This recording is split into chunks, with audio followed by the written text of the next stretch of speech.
Hi everyone, thank you for staying after the show for the Q&A. Hopefully you can all hear me okay and see me okay.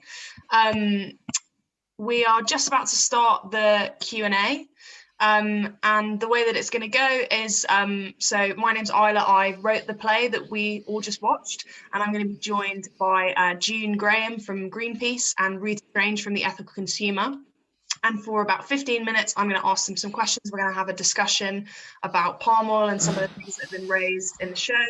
And then there'll be an opportunity for about 10 minutes at the end to answer some questions that you have.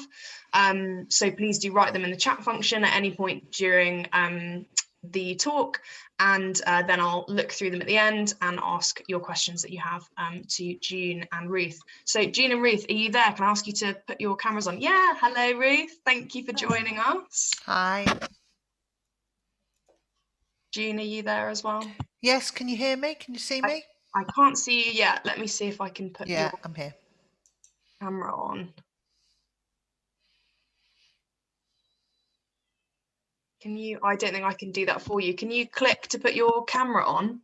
It's just in the start video down in the bottom left-hand corner.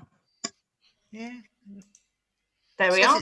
Hey, great. We can see you now. Thank you so much. So yeah, as I said, that's going to be the kind of structure for this evening. But it'd be great, June and Ruth, if you would be able to give us a little bit more of an intro about you and the organisation that you represent. Let's start with June.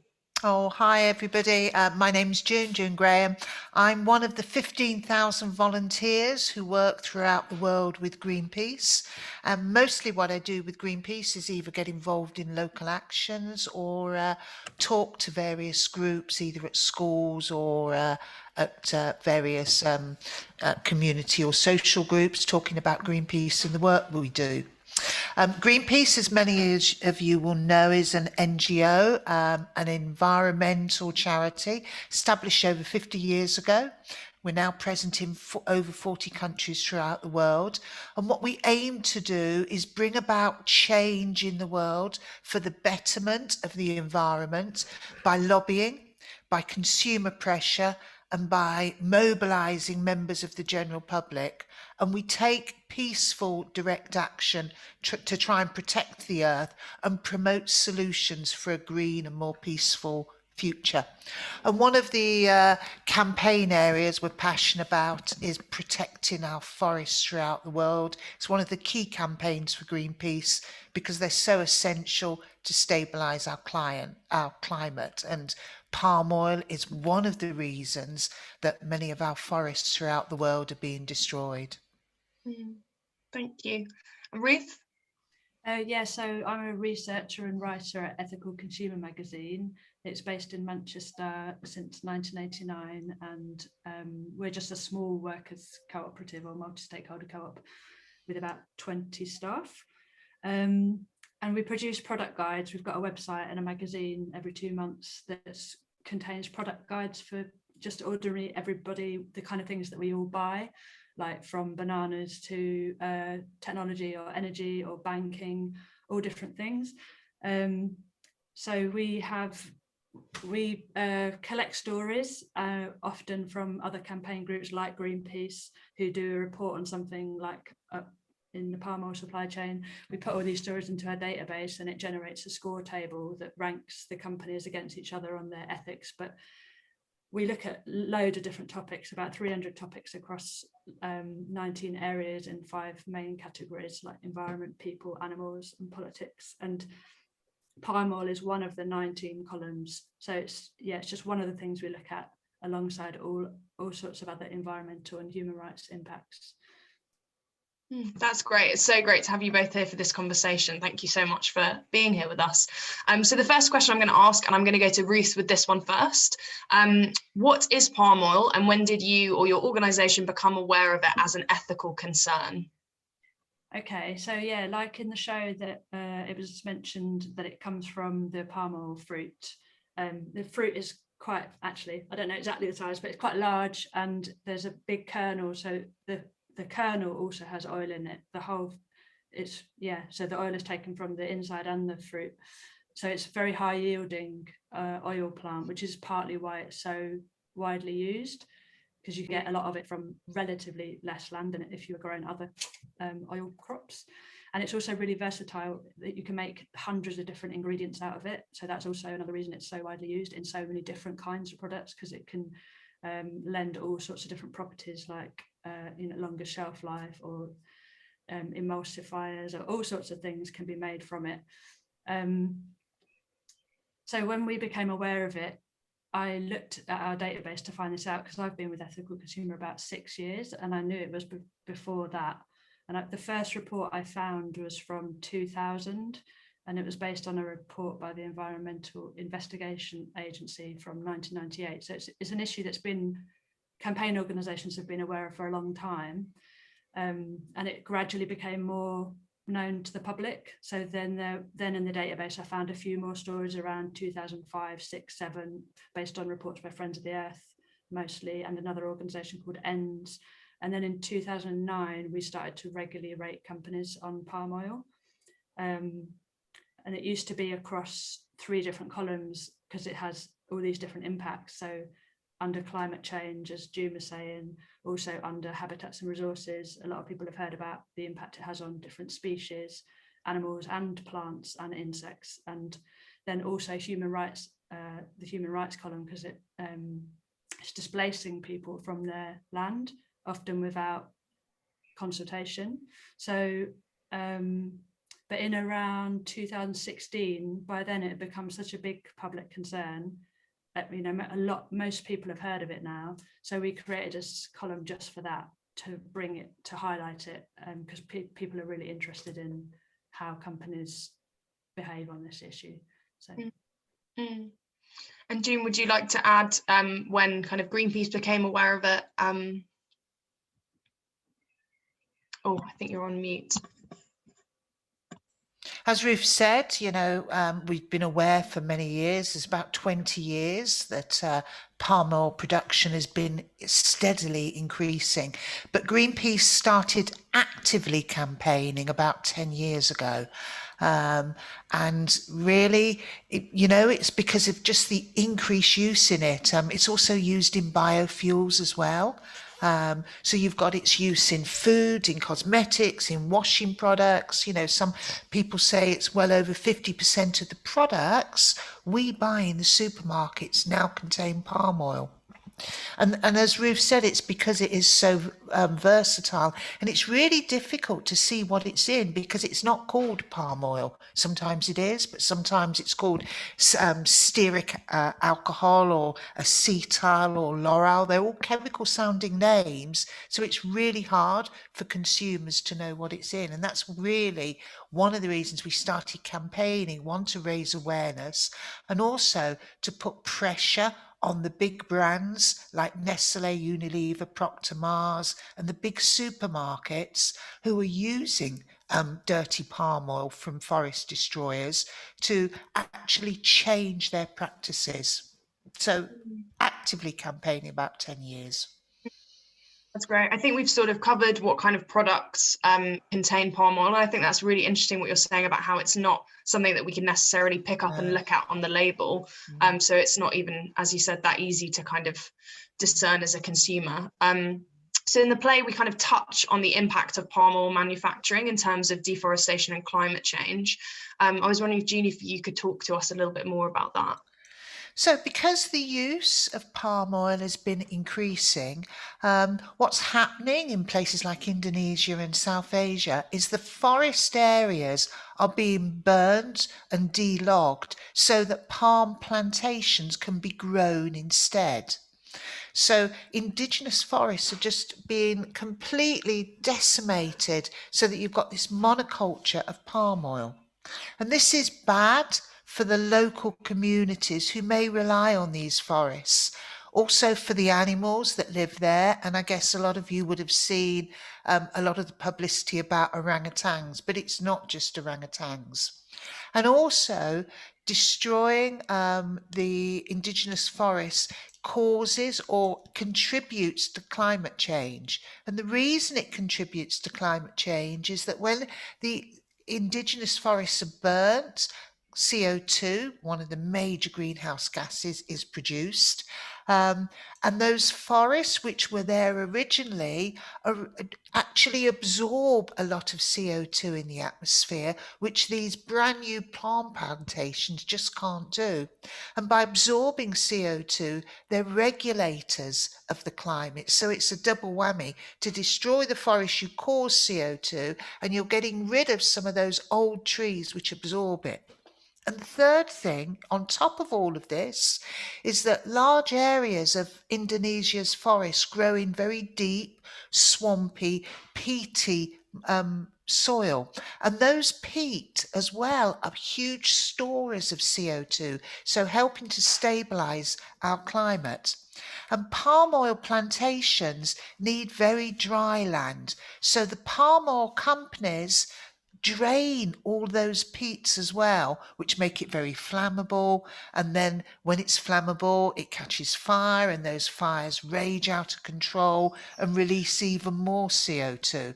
So, you know, you can see that this effect is affecting the climate, affecting the animals, affecting indigenous communities, and also all of those fires cause really bad air pollution and choking problems and major health problems for people living there.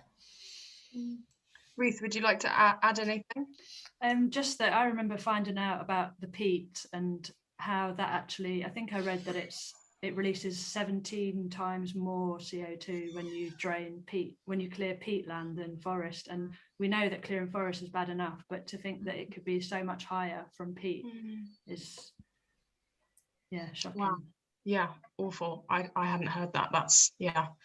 So I think this is quite an interesting question, and again is only really very lightly touched on in the show, but the idea of sustainable palm oil. So yes, I think I'll come to you, June, first about this, because I know from our conversations that yeah, do you think there's such a thing as sustainable palm oil? Is it possible? It's really difficult. It's a really difficult thing. And, you know, I think one thing which Ruth said earlier, which we, you know, can't get away from, is that palm oil is a very useful ingredient. And actually, if you are putting palm oil into products and you say, no, we mustn't use palm oil, we must use another material, because palm oil gives such a high yield per hectare. If you were to replace palm oil with, say, sunflower oil, yeah, you'd need to clear even more area to grow sunflower because you don't get the same yield. So palm oil is important, but it's really difficult to, in Greenpeace's view, to try and separate the grades and say, this is sustainable and this one isn't sustainable, and this company produces good clean palm oil and dirty palm oil. So we say we shouldn't be talking about sustainable palm oil. What we should be doing is trying to get a change of the entire industry so that all of these companies which are producing palm oil and its derivatives are not linked to any deforestation, that they can't say half of their palm oil doesn't come from plantations which are non-sustainable and half of it does. We're focusing and say we should focus on a complete change in the industry. So we don't think it's possible to be half sustainable. And Ruth, what's your view on that, and how do you present that to, you know, subscribers to the Ethical Consumer magazine? Well, one thing is that I found really inspiring was the organisation Tradecraft. And I think they've stopped making their cleaning products now because of other reasons, but I think they still make the biscuits that use a certain palm oil that's produced. They call it fair palm, and that I think is sustainable. Like, it's fair trade, it's grown, it's not a monocrop.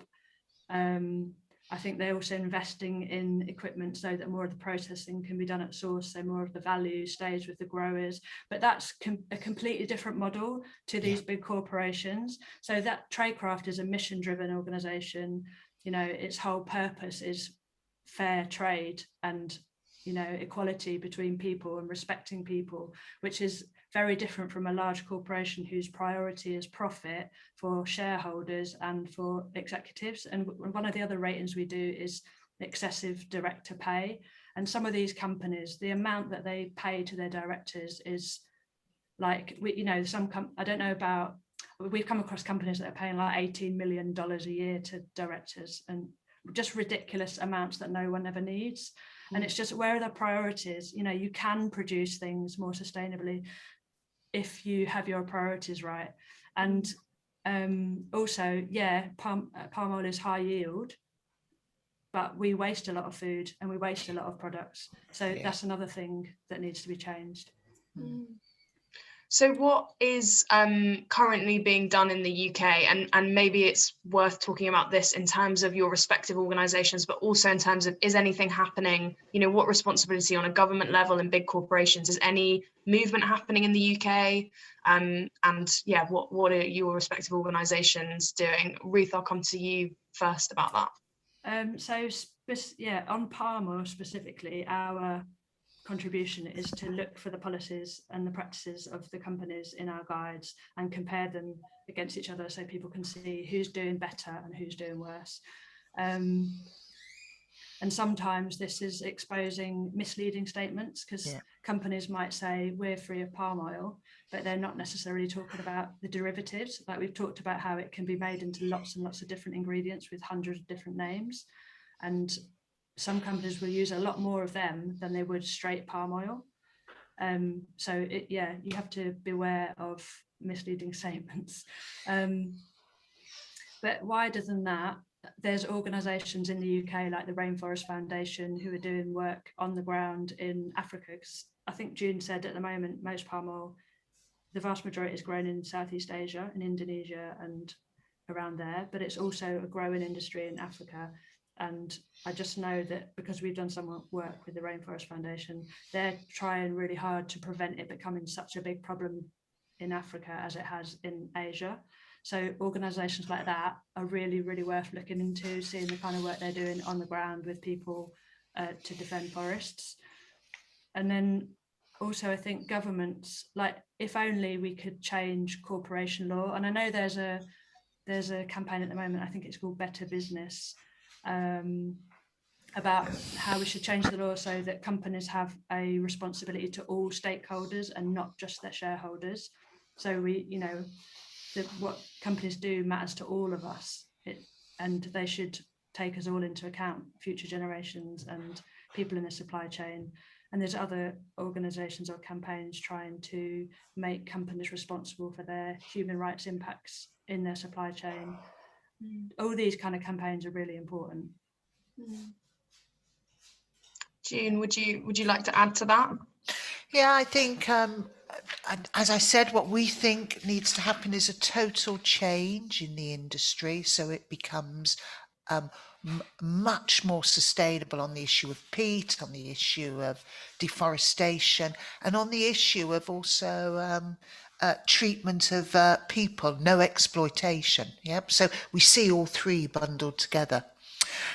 I don't think it's just about changing laws. I think the pressure has to come from the actual need for the material. So what we're calling for is large corporations, large businesses to not buy from traders or from growers who are doing any deforestation.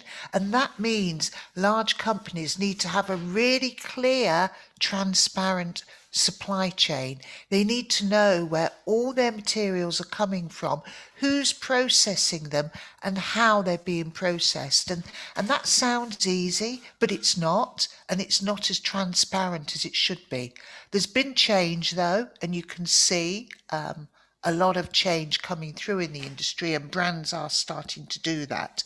So we need brand owners to do that. And I'm pleased that, some of the largest trader in this material, a company called Wilma, has now started to say it's going to move to stop deforestation. They're great, all these statements, and companies like our business organisations like ourselves will be watching them very closely to see what does happen. And I know Ruth's organisation will be reporting on that with great vigour as well.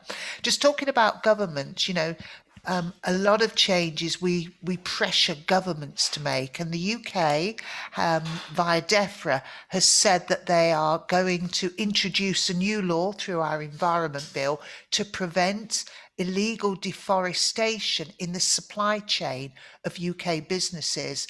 And this law will mean that companies have to demonstrate the commodities they use comply with local laws. It's a great idea. However, those good intentions are really flawed, because we've seen the way that President Bolsonaro, for instance, has championed the expansion of agriculture in Brazil at the expense of the Amazon forest. So I can hardly see those laws there changing, and UK are talking about compliance with local laws. That's never good enough. Mm-hmm. And final question before we move into our Q&A is, what can we do? Being the people who are watching now, the people who will be watching this when we put this on YouTube, what can we do as consumers, as ordinary people? What can we do about this issue? And I'll start with Ruth on this one. Okay, so yeah, let's be empowered. Like, there's loads of things we can do.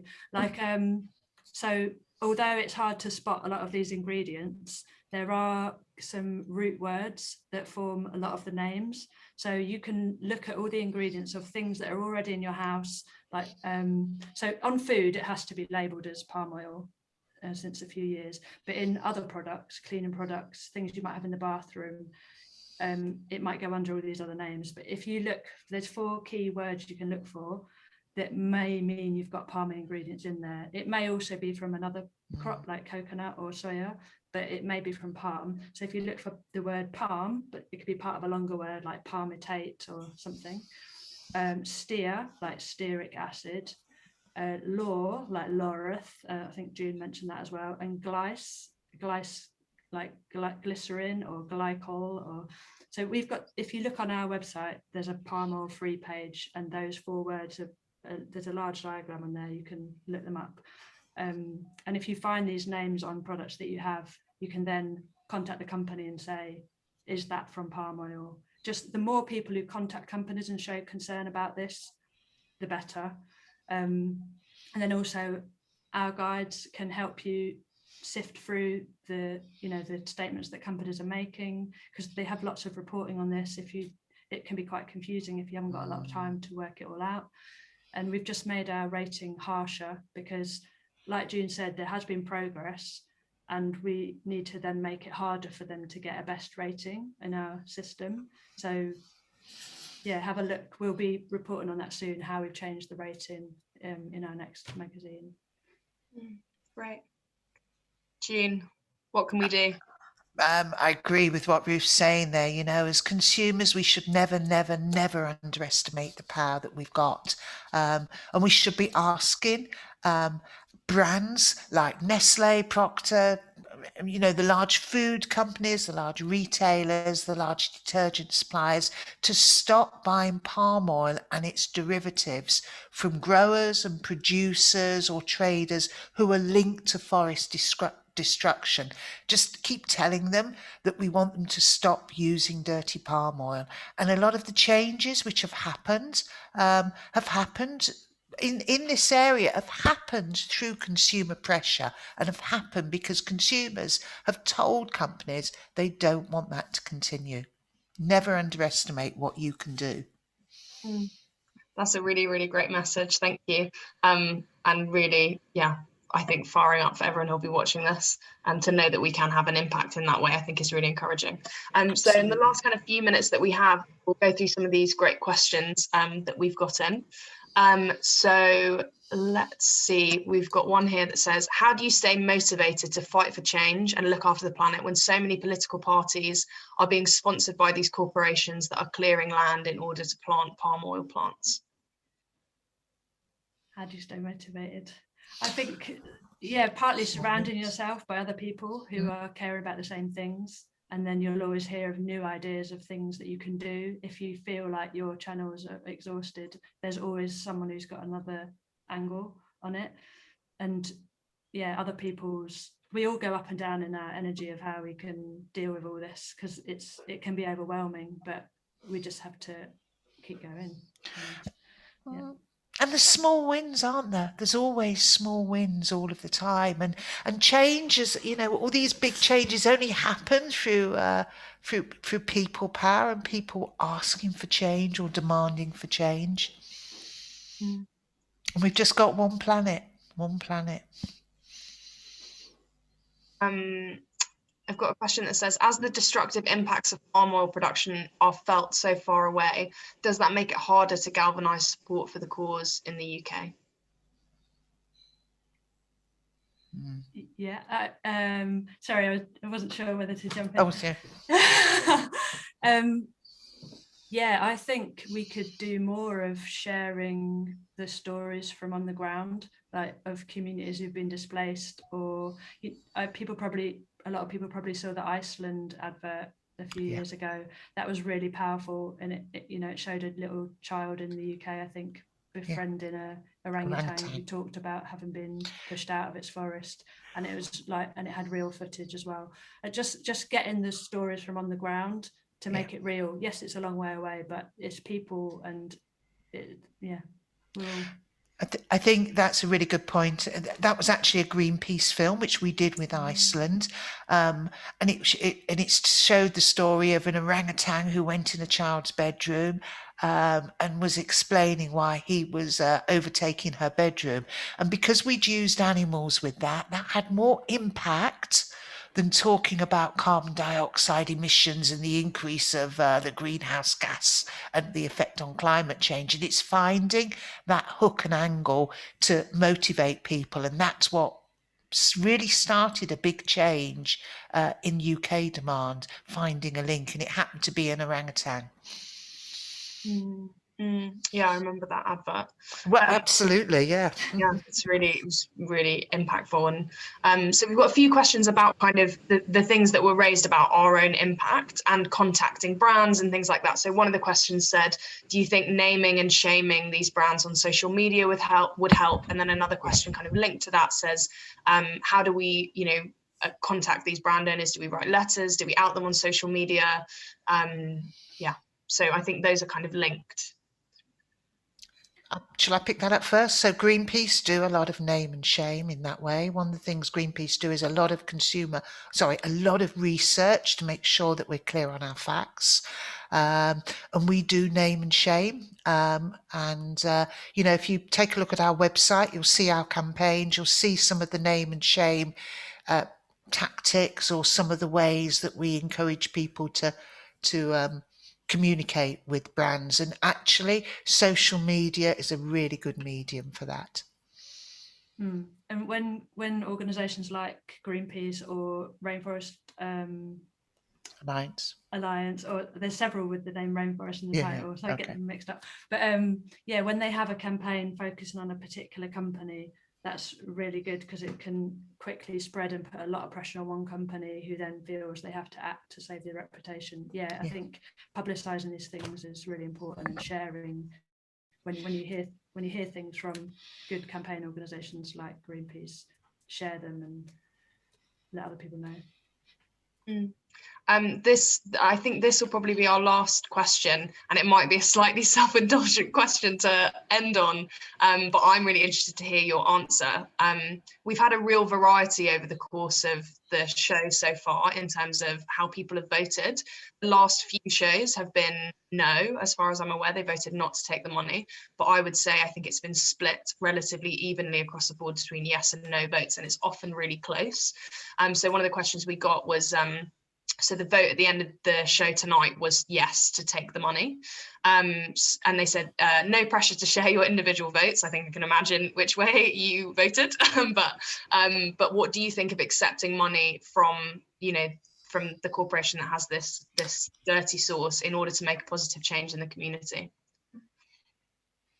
I think, well, I'll start. So I voted no. I voted no on two levels. One, because of the organisation and the way the story evolved, and also because of the dirty money. You know, I'll just talk about Greenpeace. Greenpeace as a charity does not accept donations from companies, any companies, whether we think they're a clean company or not a clean company.